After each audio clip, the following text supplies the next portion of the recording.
Renata Odams was 41 years old the morning her husband of 14 years handed her a garbage bag with her clothes in it and told her to be gone before he got back from the gas station. To the people on their block in Memphis, she was the quiet one. The woman who kept the yard and waved from the porch and brought covered dishes when someone on the street had a loss. She drove a 9-year-old Nissan Altima with a cracked dashboard and a check engine light she had learned to interpret rather than repair. She couponed. She stretched. She had spent 14 years making a modest household run with the kind of invisible competence that looks like nothing when it is working and only reveals itself when it stops. What Derek Odams did not know, what he had never thought to ask about in 14 years of marriage, was whose name was actually printed on the back of the lottery ticket he had cashed that morning for $500 million. He thought the ticket was his. He had been wrong about that since the moment he found it. The ticket was purchased at the BP station on Lamar Avenue on a Tuesday evening in February. It was purchased with a debit card linked to an account that existed in Renata's name only, opened 3 years prior at a credit union Derek had never heard of. With seed money she had moved quietly from her salary, in increments he never noticed because he had never paid attention to her salary at all. The receipt was in her name. The debit record was in her name. The ticket had been signed, in ink, on the back, before Derek ever laid eyes on it. What happened after he put her in that garbage bag and drove away smiling would be the most expensive morning of his life. Before we jump into the story, comment where in the world you are watching from and subscribe, because tomorrow's story is one you need to hear. She had always been a morning person. Not the cheerful kind, the quiet kind. The kind that wakes before the house does and sits with the stillness before the day requires anything. The kitchen window in their house on Astor Street faced east, and the light in February came in thin and silver, and she had always liked it for that reason. The way it asked nothing of you. She made her coffee strong and black, the way her father had taught her. He had worked 31 years for the Memphis Sanitation Department and had made his coffee the same way every morning of his adult life and had told Renata when she was 12 years old that the way a person started their morning told you everything about what they thought of themselves. You could be poor, he had said, and still be deliberate. Deliberate was the thing, deliberate was what lasted. He had passed 4 years ago, and she still heard him at the kitchen window every morning. Renata was a medical billing specialist at a mid-sized clinic group in East Memphis. She had been there for 11 years and was senior on her team, which meant she understood insurance coding and claim dispute resolution at a level that most people in her life did not know to be impressed by. Her work was invisible in the way that her housekeeping was invisible and her grocery management was invisible, and her quiet monitoring of every financial line in their household was invisible. It was the kind of competence that only registered as its absence. She had met Derek at a church picnic in 2009. He was handsome in a wide-shouldered, easy-smiling way, and he had carried her aunt's lawn chair to the car without being asked, which had made an impression. He drove a clean car. He had a job in warehouse management that he spoke about with a confidence she had found reassuring at the time. They had married 2 years later in a ceremony that her father attended with a tie he had pressed himself and an expression she had interpreted as pride and now understood to have contained something more complicated. Derek was not a cruel man by nature. He was a careless one, which was different and in some ways worse, because carelessness doesn't announce itself. It accumulates. He had accumulated 14 years of not seeing her, and she had accumulated 14 years of being unseen, and somewhere in the last 3 of those years, she had quietly decided that she was going to build something of her own that he would never touch. The credit union account had been her first deliberate act. Her second was the separate cell phone plan. Her third was the retirement account she maxed annually without telling him. Her attorney, a woman named Claudette Monroe, who had an office on Union Avenue, knew the full picture. Derek did not. The oak bookshelf in the hallway had been her grandfather's. She had refinished it herself the summer before she met Derek, working on the back porch with a rented sander and 3 coats of stain, following the grain the way he had taught her. It held her nursing reference books from a program she had started and paused, her father's Bible, and a row of neat binders that contained every financial document she had generated independently for the last 7 years.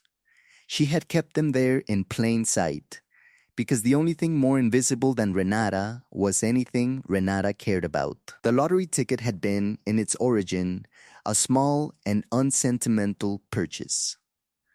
She stopped at the BP on Lamar on the second Tuesday of every month on her way home from a late billing shift, and she bought one quick pick with a debit card linked to her credit union account. She had done this for 2 years. She had won $11 once and $42 once and nothing the rest of the time. It was not a habit she had discussed with Derek, because she didn't discuss her independent accounts with Derek. It was $5. It was a Tuesday ritual. It was hers. She bought the ticket on February 11th. She put it in the inside pocket of her winter coat because she had not yet checked it. She forgot about it for 2 days while she worked double coverage for a colleague who was out sick. She found it again on Thursday morning in the coat pocket and set it on the kitchen counter and forgot about it again, and Derek, who came home early from his shift on Thursday afternoon, found it on the counter and checked it on his phone and stood in the kitchen for a long time without saying anything to her. She had not been home when he found it. She would piece that part together later. What he had done next was something she would have needed 3 tries to imagine, because she had understood him to be careless and not to be calculating, and what he did was calculating. He had taken the ticket. He had signed his own name on the back, above where she had already signed hers, which he had not noticed because her signature was small and neat and he had never paid attention to it. And he had driven to the lottery office on Friday morning and presented it. He had driven home on Friday afternoon with the certainty of a man who had handled something. He had told her to pack her things. She was not the kind of woman who argued in the driveway. She was the kind of woman who listened and assessed and made no sudden movements. She had taken the garbage bag from him and she had gone upstairs and she had made 2 calls from her private phone before she came back down with it. The first was to Claudette Monroe. The second was to her cousin Vera, who lived 20 minutes away and had a spare room and had always known, with the specific radar of someone who loves you, that this day was coming. She left the house on Astor Street without raising her voice. She did not take the binders. She didn't need to. She had scanned every document in them 18 months ago and stored them in a secure cloud account Claudette had helped her set up. The originals were a formality. Her hands didn't shake on the drive to Vera's house. Her face was calm. She was a medical billing specialist. She understood better than most people that what looks settled on the surface is often a claim in dispute, and that the resolution depended entirely on documentation. She had the documentation. She called Claudette from Vera's kitchen that evening and laid out what she knew. Claudette asked 4 questions, each one precise and short. When Renata had answered all 4, Claudette was quiet for a moment. "The debit record is the ticket," Claudette said. "Your name, your account, your transaction, and your signature is already on the back?" "Under his," Renata said. "Mine is smaller." "He didn't see it." "He wouldn't," Claudette said, which was not unkind, just accurate. The Lottery Commission is going to have a significant problem when they see the debit record and the signature dispute. She paused. Did you sign it before or after you put it in your coat pocket? Before I put it down on the counter, Renata said.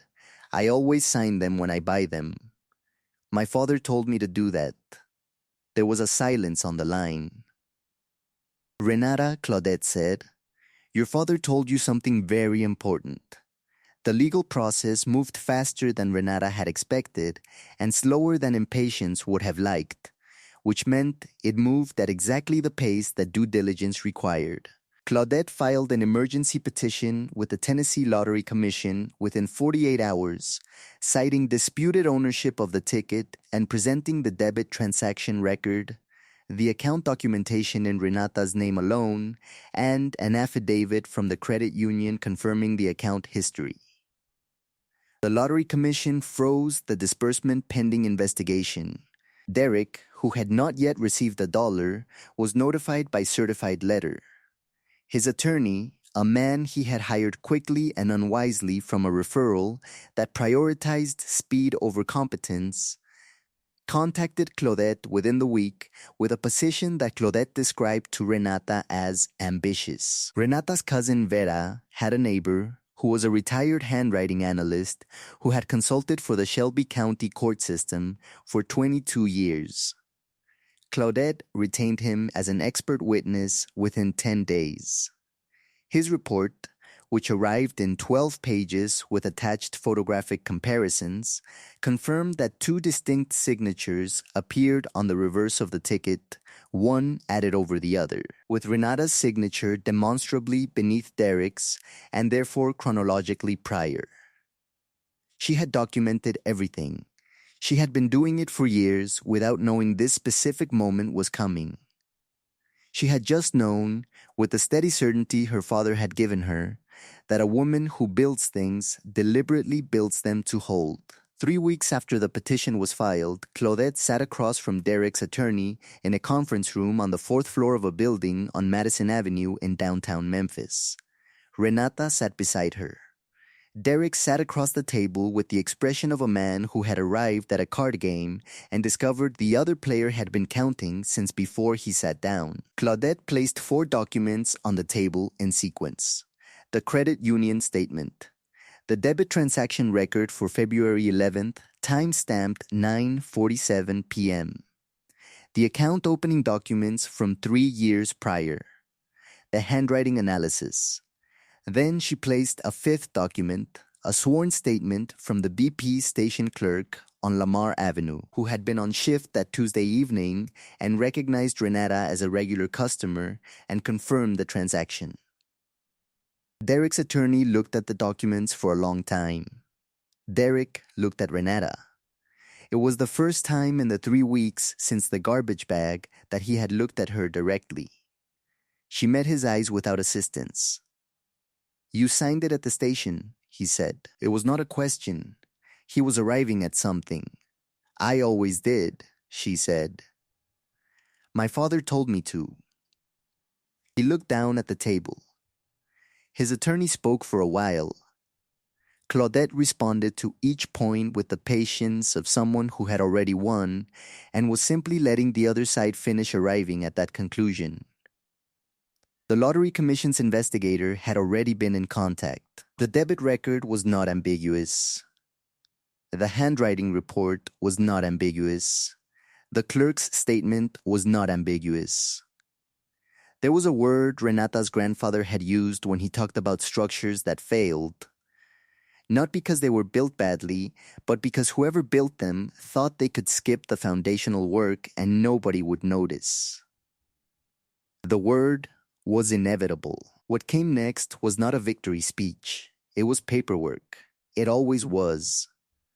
Claudette said, very quietly, your client signed his name over my client's existing signature on a ticket he did not purchase with funds he did not own.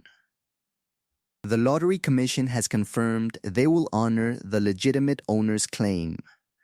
I would encourage your client to consider the full scope of what he is looking at. She paused. We can make this straightforward, or we can make it long. That decision belongs to your client.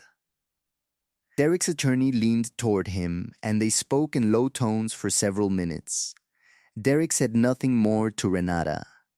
He didn't need to. She had said what she came to say with 5 documents and a clerk's sworn statement and the signature her father had taught her to put on things she owned. She stood when Claudette stood. She gathered her coat. She did not look back at the table as she left, but she heard very clearly the sound of the room settling into the particular silence that follows when something that was never going to work stops trying to work. 11 months later, the morning light came through a different window. She had bought the house in Germantown the previous spring, 4 bedrooms, a proper yard, a kitchen with the counter space she had always wanted, and a back porch that faced west so the evenings were long and amber and unhurried. She had chosen the tile herself, a deep slate blue that ran from the kitchen into the hallway, and she had stood in the middle of it on the day it was finished and thought of her grandfather's bookshelf and the grain of the wood and the way some things were worth taking your time with. Her father's Bible was on the new shelf in the living room. The binders were in a proper filing cabinet now. In the home office she had set up in the smallest bedroom, which turned out with the right desk and the right light to be exactly enough space. The lottery disbursement, after the commission's formal ruling in Renata's favor, had been processed in her name in full. The $500 million, after the lump sum election and the federal withholding, had come to just under $180 million in net proceeds.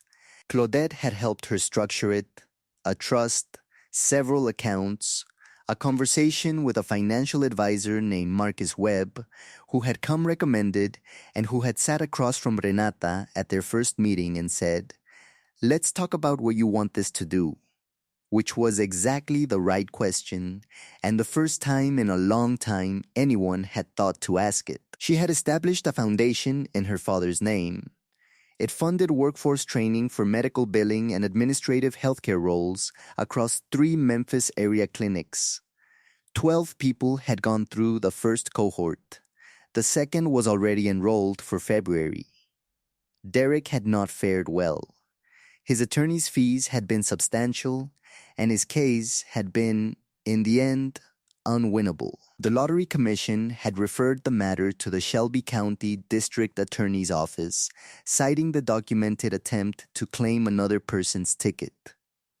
He had accepted a plea arrangement that resulted in probation, restitution, and a record that preceded him now wherever his name was searched. He was living in an apartment in Millington. Someone who knew someone had told Vera, who had told Renata, who had received the information and set it down without ceremony. She had not seen him since the conference room on Madison Avenue. She did not expect to again. She sat on the back porch on a Thursday morning in January with her coffee, which she made strong and black, watching the yard come into its winter stillness. There was a man named Theodore who had come into her life the previous summer, a civil engineer she met at a community infrastructure meeting about the foundation's clinic partnership, a quiet man who asked careful questions and listened fully to the answers and had never once, in 7 months, made her feel she needed to perform or explain herself. He was inside now, moving in the kitchen with a particular unhurried sound of someone who was at home and knew it. She had built this. She had built it the way her father told her to build things, deliberately, in her own name, with the documentation in order before anyone came asking. The foundation was her favorite part, not the house, not the accounts, not the morning light through the new windows. The 12 people who had learned to read a claim denial and dispute it and win. The second cohort coming in February. Some things, she thought, were worth the patience to do right. And she had always been a patient woman. I hope you enjoyed that one. Be sure to like the video and subscribe so you don't miss the next story. I've picked out 2 more for you that I think you'll really like.